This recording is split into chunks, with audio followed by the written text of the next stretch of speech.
Red Rover, will you send Alex Grinch right over? You are Locked On Trojans, your daily podcast on the USC Trojans, part of the Locked On Podcast Network, your team every day.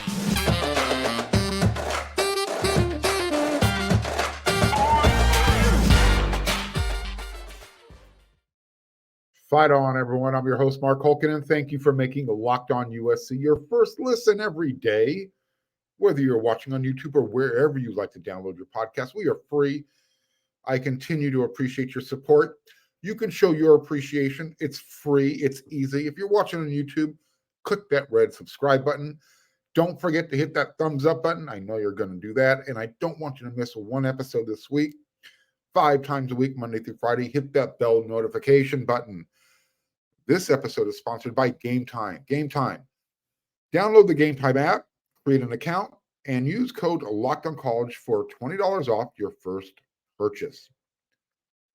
There is so much to take away from USC's first win of the season, including we're going to try and locate USC's weakest link, thus the hint, Red Rover.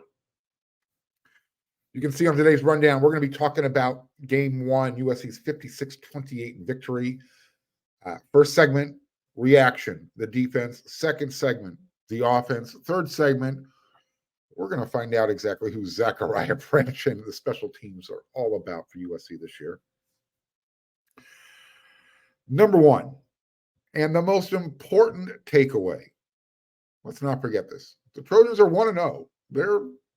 They beat San Jose State 56-28. It wasn't pretty, and it was more challenging than it should have been. But again, USC's 1-0. Hopefully that outcome doesn't get lost in the weeds. I want to make that very clear. Because what does tend to get that still gets lost in the weeds, USC's linebackers, when they're asked to execute, you can see where I was going with that one, and Alex Grinch defense. Still, again, the Trojans are 1-0. That's what's important. And I've got my initial reactions to the game. We're going to talk about it here now. Tomorrow's episode, I'll start peeling back the layers a little bit deeper, dive into the stats and the specific position groups. But overall, on this episode, we're going to just talk in generalities, just because there's just so much to talk about. I would not be able to break it down in 30 minutes or less. It's going to take at least 1.5, if not 2 full shows. Again, we're going to start with the defense, then move on to the offense. And then we got Zachariah Branch. And boy, he made USC's special teams really, really dangerous. I should actually add that third really for emphasis. As a kid, did you ever play the game Red Rover with your friends? I don't know. Maybe it's a generational thing. I'm not sure when they stopped playing that game. Basically, it was a game of strength and camaraderie between you and your group of friends versus, I don't know, maybe you had friends on the other team, but just a different group of friends were on the other side. I ask this question because there are times when it looks like USC's defense is being called out by their opponent. If you ever played Red Rover, you get called out, you got to prove yourself. So I'm not sure if I was surprised when San Jose State won the coin toss and elected to take the ball first, but it was curious. You got to say, got to admit. So much like the game of football, the game of Red Rover, the rules are very simple. 2 teams, you get lined up, and you attempt to break the opponent's line of defense by running through, players lock arms, grab hands, and you try and run through that one player at a time. Look, the game starts really easily. Flip a coin, and the team that wins the coin flip, they get to choose who goes first.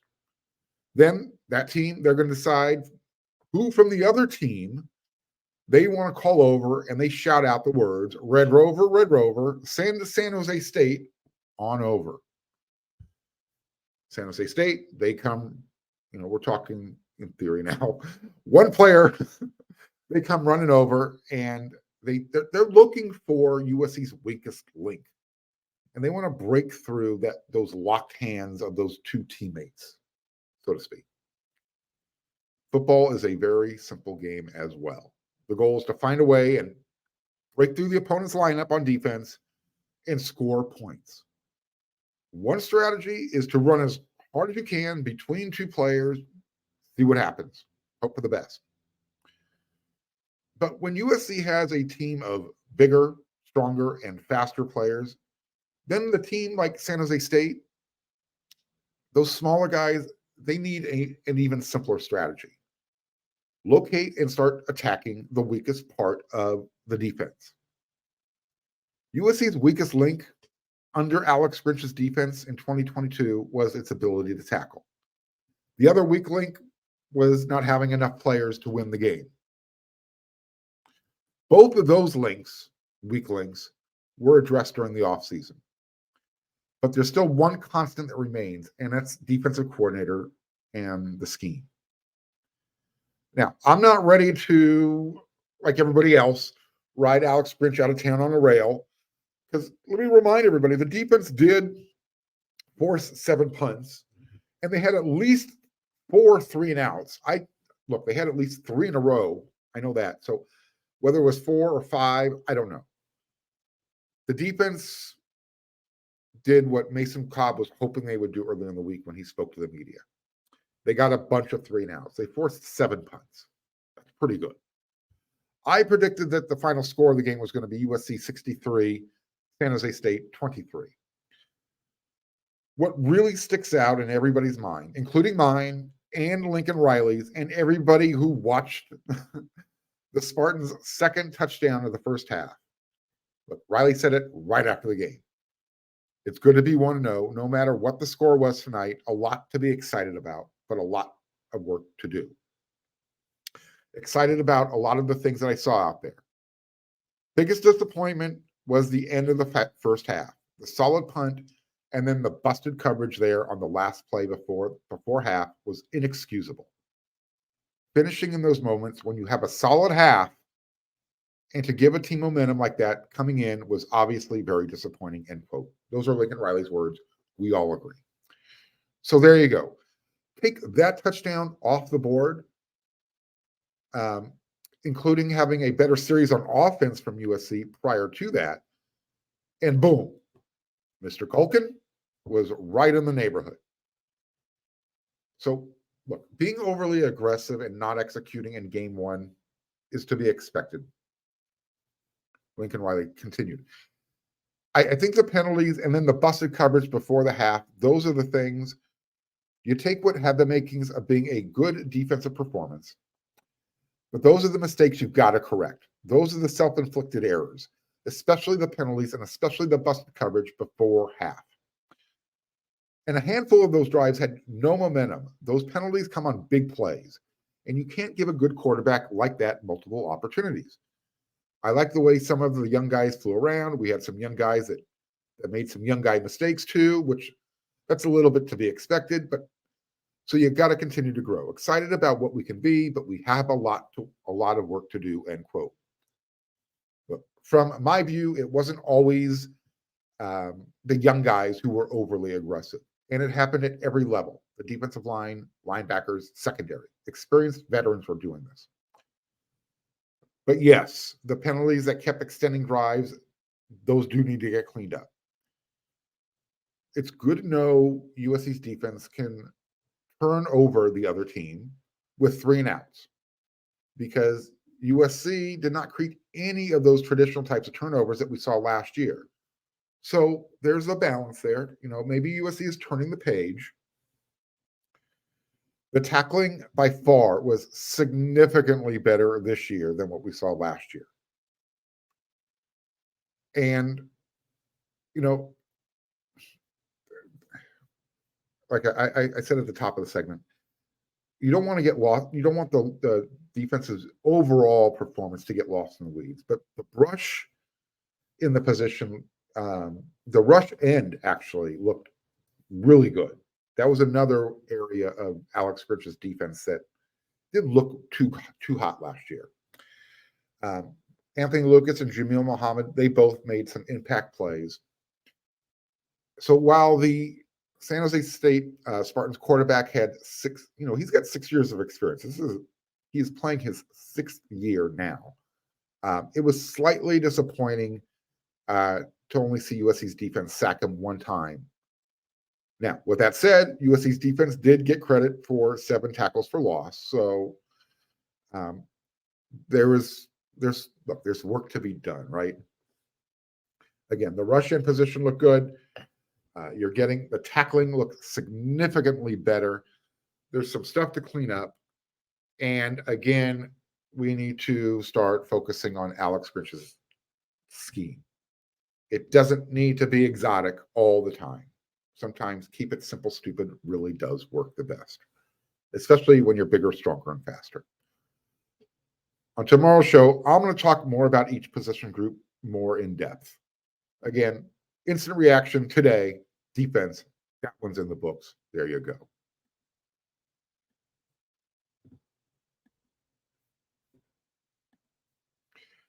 It's now time for your game changer of the week, brought to you by Athletic Brewing Company.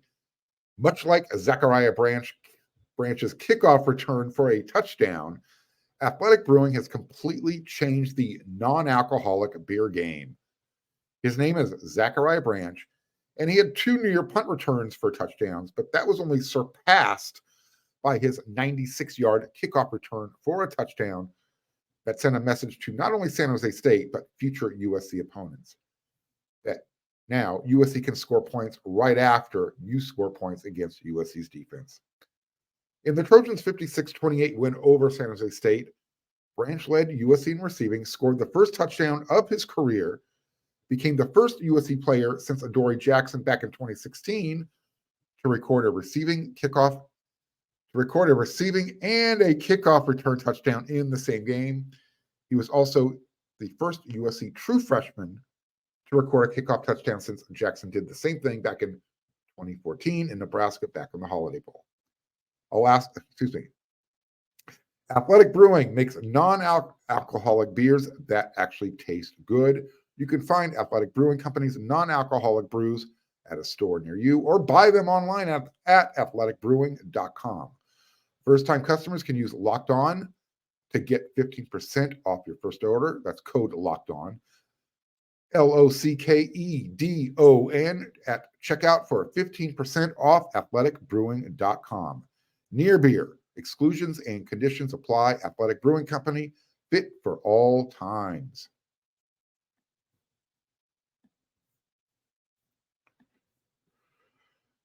All right, the Trojans put up 56 points, and some might even say, and I kind of raise my hand, that they looked pedestrian while they did it at times on offense.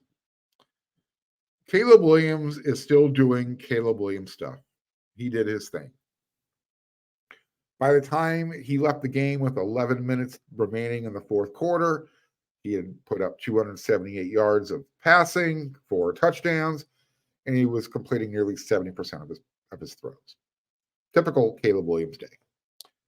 Although, I'm not sure I'm a huge fan or a proponent of the read option with the late pitch at the end that he and Lincoln Riley were using much of the game. Look, I'm not going to tell one of the best play callers how to do his job. I'm just here to question why Caleb's body was being put into harm's way so often and on purpose. I mean, look, the last thing I was looking for was Caleb trying to avoid a metal bench on the San Jose State sideline when he got shoved out of bounds on one play. That happened. It could have been worse. And even Miller Moss, when he came in, he looked great. He had that nice 35-yard pass to Deuce Robinson. He even looked like Caleb Williams on one pass where he had a delay, threw off his back foot, sidearm sling, almost got the ball there in time. But when Miller Moss led USC's last scoring drive, it wasn't a touchdown pass. No, it was a quarterback design run by Miller Moss. So I guess Lincoln Riley just wants to keep the opponent guessing. Right, Coach? All week, I said, I do not want to see Caleb Williams putting himself in harm's way. Anyways, I'm not the coach. I don't know the team as well as the head coach does. It appears that Lincoln Riley, though, did use this game, and he kind of treated it like the NFL uses their first game, their first preseason game. A lot of rotation. 70 players played in the game. Basically, everyone who was in uniform and helping up to play. Lots of rotating to find out who's capable and who is not. So rotating guys in and out who play the skill positions and on defense, total support, 100%. Although when it comes to the offensive line, I think consistency means a lot more than rotation. Rotation, say for the end of the second half, when you're well ahead and you're going with your second string the entire time, or your third string backups, not in the beginning of the game. Jonah Monheim, Alani Noah, Justin Dedich, Gino Quinones, Michael Tarquin, those were the starters. And then eventually the transfers came in at the guard spots. And then eventually the tackles kind of, were mixed and matched. Again, I'm not sure how much we can attribute to the rotation of the offensive line, but there were too many times that Caleb was feeling the pressure from the Spartans defense. Quote, a lot of it was for a positive reason. This was Riley talking. But we've got some things to sort out. We think we have multiple guys who are capable of being starters. This will be an interesting film to go back and look at and see how some of those guys did. I thought they settled in as the game went on. We've got to find the right combination, which we will. Specifically at the guard positions, it'll be interesting. There's going to be a lot of competition. End quote. Again, I thought for the most part, the O-line did their job. They were opening holes for the running backs and giving Caleb Williams enough time for his receivers to get separation. Although at times it felt like the wide receivers weren't getting that separation. And that was forcing Caleb to either hold on to the ball too long or improvise. Again, this is game one stuff, and I think it'll get sorted out, hopefully. Not completely, but at least the next step before Nevada comes to town on Saturday. So again, despite being a 30-point favorite, let's give the Spartans defense, some credit for keeping them under the spread, 56-28. They beat it. They held USC to 501 yards of total offense. I predicted USC would put up at least 600. They held USC's running game to 160 net yards. Now, the Spartans defense did get hurt by USC's big play capabilities, including the broken play off of the perfect snap from Justin Dedich that Caleb Williams fumbled. He then turned his back, picked up the ball, turned around, and just threw a 75-yard touchdown bomb to Taj Washington. Just like that. That play also included a really fantastic block from Dorian Singer, excuse me, who had all he had to do was put his body in front of the defender, who I think was shocked that the ball was even in the air. I don't think he knew what was going on at the time. I don't think Dorian Singer knew what was happening at the moment either. Taj Washington literally was facing the play, looking for the ball. So again, by the way, Dorian Singer scored USC. He did score a touchdown. He was the first reception touchdown from Caleb Williams. Now, the Trojans running back room, deep, dynamic. And Austin Jones and Marshawn Lloyd, they're going to be a really scary 1-2 punch throughout the year. Darwin Barlow, he showed he loves contact. And the freshman Quentin Joyner, going to be really very, very, very special. I'm not going to put any labels on him yet, but I saw some quick feet and some power running. I'm going to use the initials BS. We'll see if anybody wants to attribute that to a special running back who played back in the day. This was Caleb Williams' impression and how he felt after the game on the offense. I feel good. We're 1-0. Coach said this, and, walking off the field, there's a little bit of frustration that a couple of the coaches or myself or the players that have been here seeing and knowing how it should go. I've been playing ball for a while in college and been in a lot of games and put in a lot of reps. In the first half, it just felt like we weren't hitting on certain calibers and things like that we're going to hit here soon. And then on what his emphasis will be on improving. First, I've got to watch the tape. I'm going to be honest. I wouldn't necessarily say it's going to be anything physical. I think it's all going to be within the mentals. And also leading during the week a little bit better than I did last week. When it's me pushing the guys, whether it's in tempo, practice, whether it's getting more reps in the film room, whatever the case may be, and more guys to watch film with me, whatever the case may be. I think it all comes from leading in consistency, because I'd say we were a bit inconsistent tonight, especially in the first half. A key sense of frustration was inconsistency. I would say whether it was drop balls, whether it was me fumbling snaps, whether it was the offensive line missing the defensive line read cues, and things like that. Whatever it leads into, I just say consistency is the most important part. Next week, USC plays Nevada. I feel bad for the Wolfpack.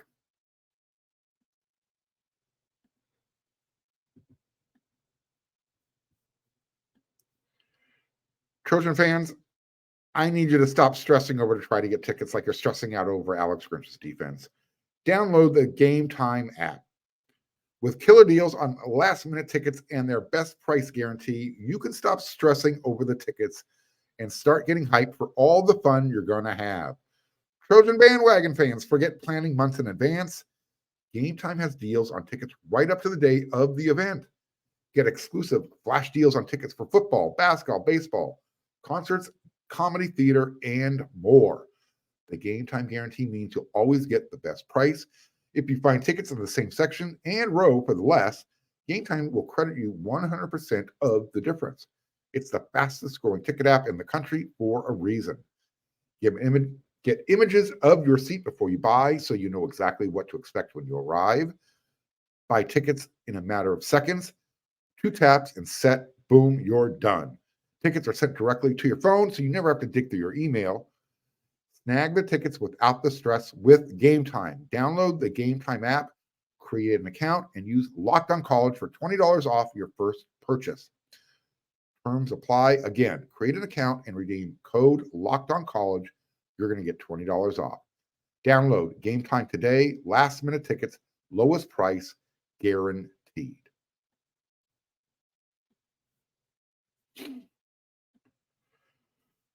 Quote, our coaches always told us to just trust your instincts, trust our process, and just go out there and execute.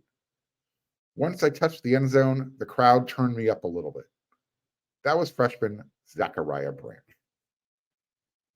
The fact that Zachariah Branch was sitting in the interview room at the table with Lincoln Riley, Caleb Williams, and eventually Mason Cobb speaks volumes, because the freshmen are usually asked to be seen and not heard until Riley tells them they can speak. This is Lincoln Riley after the game. It's not freshmen. It's not seniors. It's just USC football players now.